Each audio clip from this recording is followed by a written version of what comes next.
الأهلي بيعود للانتصارات من جديد في الدوري المصري بعد تعادلين متتاليين أمام فاركو وأمام بيراميدز. بيعود بانتصار كبير أمام مودرن سبورت اليوم بثلاثية مقابل هدف في شوط أول ولا أروع. هنتكلم النهارده كمان على تصريحات مستر كوفر المؤتمر الصحفي، والسؤال الأهم اللي اتسأله عن علي معلول وإيه رده كمان، ومين هو اللاعب اللي اتكلم عليه ان في لاعب جديد سينضم للنادي الاهلي قريب جدا هيفيد الاهلي بشكل كبير.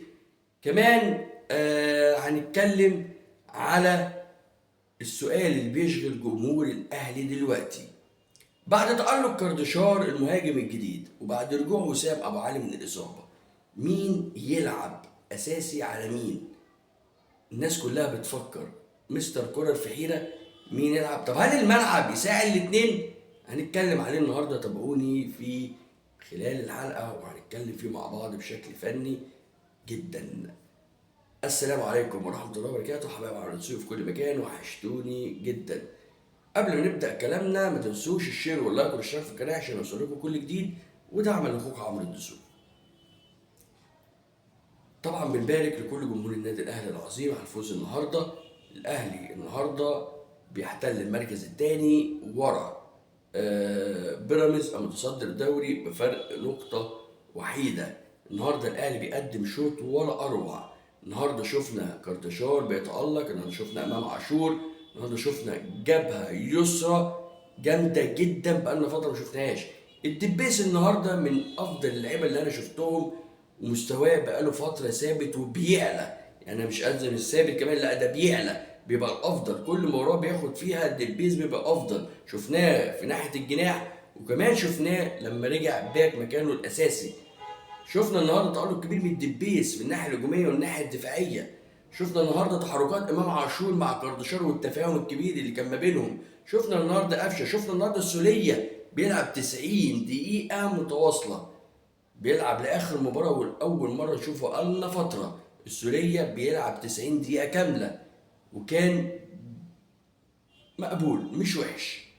يعني يمكن في اخر ربع ساعه السوليه طبعا وده طبيعي، سنه مجهوده بقاله فتره ما بيلعبش المباراه كامله، بالتالي النهارده ادى بشكل كبير جدا. النهارده كمان شفنا الساعي لما نزل، شفنا تألق الساعي لما نزل، كان هيجيب هدف جميل جدا. شفنا كمان النهارده العش لما شارك في مركز المساك كان كويس جدا، ولسه لما يتأقلم كمان. ولكن عايز ارصد ودني من كولر، بلاش الثقة الزيادة، انت لسه في بداياتك. بلاش الثقة الزيادة وانت في اخر لاعب في الملعب. النهارده كان ممكن يخطأ خطأين يأدوا الأهداف، ولولا ربنا ستر واحدة يمكن شالها رامي ربيعة ولحقها في ظهره، واللعيبة عرفت تلم نفسها بعد ما اتقطعت منه الكرة من ضغط من لاعب مودرن، وهو كان برضو عاوز يرقص وهو اخر لاعب في الملعب. ففي مشكلة كبيرة جدا برضو كررها كذا مرة. فعايز ارسنال العب السهل وفي بدايتك عقبال ما تخش في المود وتخش في الدنيا بتاعت الاهلي، وتعرف تاخد ثقة نفسك وثقة كمان جمهور الاهلي اللي بيشجعك. ولكن كواليتي لعيب كويس جدا ويجي منه، ولاعب هيكون ليه مستقبل في النادي الاهلي العش. شفنا النهارده تحرك امام عاشور، شفنا النهارده هدفين ولا اروع من امام عاشور. النهارده كارداشار بيهدف وبيعمل اسيست، كارداشار بيهدف وبيعمل اسيست. كارداشار بيلعب ناحيه الجناح وبيلعب في العمق مهاجم صريح، بيلعب ناحيه الجناح عشان بس دي هتكلم فيها. شفناه النهارده بيلعب فتره جناح ودخل امام في العمق جوه ال 18، وشويه امام يخرج وهو يخش، فبيلعب في مركزين. كارداشار النهارده بيلعب في جزء وادى فيهم بشكل جيد جدا. كارداشار ممكن ما عندوش ميزه وسام الضغط الواسع الهجومي بطول وعرض الملعب، ما عندوش، ولكن بيعرف يتحرك في الاماكن الفاضيه الصح، بيعرف يحط نفسه في المكان الصح.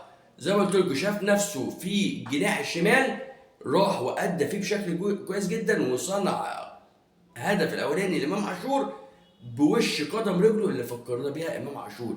يلعبها لبره، لعبها بوش رجله الخارجي، لفت لامام عاشور قدامه بيلعب جناح شمال. وده اللي هنبدا نتكلم فيه لما اقول لك وسام ولا كردشار، ولا الاثنين يلعبوا او الملعب يساعهم هما الاثنين ولا لا. فزي ما قلت لكم النهارده الاهلي ادى شوط اول ورا اروع تحركات هجوميا دفاعيا بشكل كويس جدا. بقالنا فتره ما شفناش الحته ديت، بقالنا فتره ما كناش بنعرف نمسك كوره بشكل كويس. فطبعا برضو مهاجم عندك بتقل كردشار كويس ان هو موجود، عندك كمان امام تاقلم بسرعه معاه. شفنا قفشه النهارده بشكل كويس جدا، ولسه متكلمين على الدبيس. الشوط التاني طبعا اختلف تماما، الشوط التاني اختلف تماما لسببين. السبب الاولاني وهو الرئيسي وهو اطمئنان لعيبه النادي الاهلي كالعاده، ان 3 اهداف خلاص اطمنوا النتيجه، اطمنوا المباراه، الدنيا بدات تهدى شويه. زائد المجهود اللي عملوه في الشوط الاولاني هدى الريتم شويه الشوط الثاني، مع تغييرات مستر كولر اللي بدا يخرج اللعيبه زي قفشه، زي امام عاشور، زي كردشار، لعب بدون مهاجم، لعب بمهاجم خفي شويه الساعي، شويه محمد عبد الله اللي نزل تمام كده. فبالتالي الدنيا بدات تهدى شويه. طبعا خروج مروان، نزول اكرم توفيق في الدقيقه 90 للجمهور هدف ضده بشكل كبير جدا. كفايه على كده، سيب الاهلي وامشي، مش عايزينك. ده كان هدف جمهور النادي الاهلي لاكرم لما نزل في الدقيقه 90. يعني خلاص باينه قوي الصوره، اكرم كفايه. زائد كمان احمد رضا لما يخش في الصوره، اللي هو جاي اصلا بديله ويتاقلم ويخش بشكل كويس جدا ويظهر، اعتقد محدش هيفتكر اكرم توفيق. عشان كده الدنيا اتغيرت بين الشوط الاولاني والشوط الثاني. فهي كانت النتيجه اول حاجه. تاني حاجه طبعا تغييرات مستر كولر، ان اطمن كمان النتيجه، حب يريح اللعيبه. ما سال على كاردشار ليه خرج كاردشار، قال لك ان هو جاي من الدوري اللي كان فيه ما فيهوش الضغط المباريات عندنا، وكان جاي بيشتكي اصلا من اصابه في البدايه لما جه. فحبيت ان انا اريحه، ولسه كمان هتشوفوا منه المزيد ولما يخش في تأقلم مع لعيبه النادي الاهلي. لسه كمان ما شفناش لعبه اللي انا عارفه واللي انا شفته عليه. يعني اصلا مستر كولر كمان مستني منه الاكتر والاكتر. ده بالنسبه للمباراه. طب السؤال بقى اللي اتكلمنا عليه وهو هل لو ما يرجع وسام مين يلعب فيهم بعد تأقلم كارديشار؟ واحنا عارفين كمان وسام هيبقى في حيرة مستر كولر في ان يلعب مين ولا مين. طب هل الملعب ممكن يشيل الاثنين؟ الملعب ممكن يشيل الاثنين، بدليل النهارده شفنا زي ما قلت لكم كارداشار بيلعب جناح شمال وادى فيها بشكل جيد جدا. فبالتالي كده عنده مركزين بيعرف يلعب بيهم كارداشار، وده مستر كولر خلاه يلعب في الحته دي. صنع هدف ولا اروع لامام عاشور. ده غير كمان ان هو بيعرف يتحرك في المساحات الفاضيه، بيتحرك في المساحات الكويسه جدا، عينه حلو قوي، بيروح ويفضي نفسه ان يخلي اللعيب يلعب له. ده ممكن ما يكونش عنده ميزه الضغط العالي بطول الملعب وعرض الملعب والكلام ده زي وسام ابو علي، ما عندوش الحته دي الضغط العالي زي وسام. فده ليه ميزه وده ليه ميزه. لما يكون عندك اتنين تقال زي دول، حتى لو واحد عندك على الدكه وفي واحد في الملعب مفيش توفيق عنده، تلاقي التاني ممكن ينزل يغير شكل المباراه. فده مش هيعمل مشاكل خالص في وجوده ولا يعمل حيره. انت عندك الحمد لله ربنا كرمنا باتنين مهاجمين، كنا بنحلم بقالنا فتره بمهاجم، ربنا كرمنا بوسام، وان شاء الله كارداشار كمان يبقى عندك مهاجم قوي جدا. عندك اتنين مع كمان وجود مهاجم مصري في الطريق وركزوا في الكلام ده، في مهاجم مصري هيخش في الطريق، هيبقى موجود تالت مع كارداشار ووسام. طيب تصريحات مستر كولر النهارده اتكلم ان النتيجه كانت عادله، وكان الاهلي فعلا يستحق الثلاث نقاط بجداره. الشوط الثاني الدنيا هدت شويه بعد الاطمئنان للنتيجه واللعيبه. كنا نتمنى ما يخشش فينا هدف، وكنا بنسعى للكلام ده كله، ولكن للاسف دخل فينا هدف من خطأ برضو، عدم التغطيه الدفاعيه. وكنا ممكن نجيب هدف واثنين في الشوط الثاني ولكن عدم التوفيق. كمان زي ما اتكلم كمان على في لعيب او لعيب جديد هينضم للنادي الاهلي الفتره اللي جايه، لعيب كويس جدا، لعيب هيعمل فارق مع اللعيبه ومع النادي الاهلي للافضل. اعتقد هو بيتكلم عن كوتيسا اللي هو مصمم عليه ومراهن عليه، وكمان فايلر كمان نفسه اصلا متكلم عليه بشكل كويس جدا، وقال لك هينقل الاهلي في حته تانيه خالص فنيا يعني.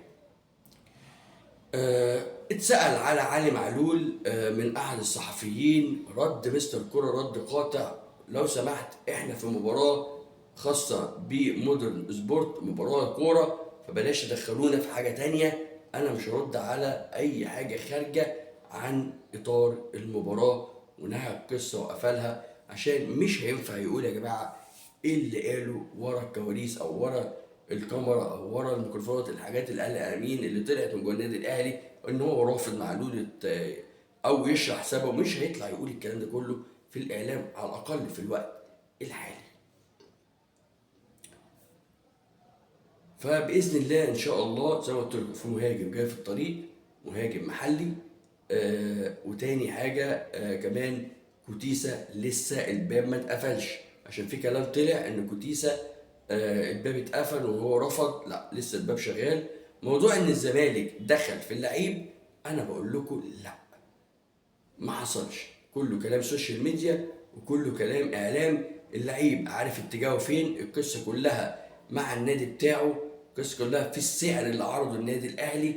ان عرض النادي الاهلي ان هو متبقي للاعب 6 شهور في عقده، فالنادي الاهلي عرض القيمه المتبقيه في عقده، كان تقريبا بدأ يحط 350 ألف فرنك، 1000 فرنك سويسري.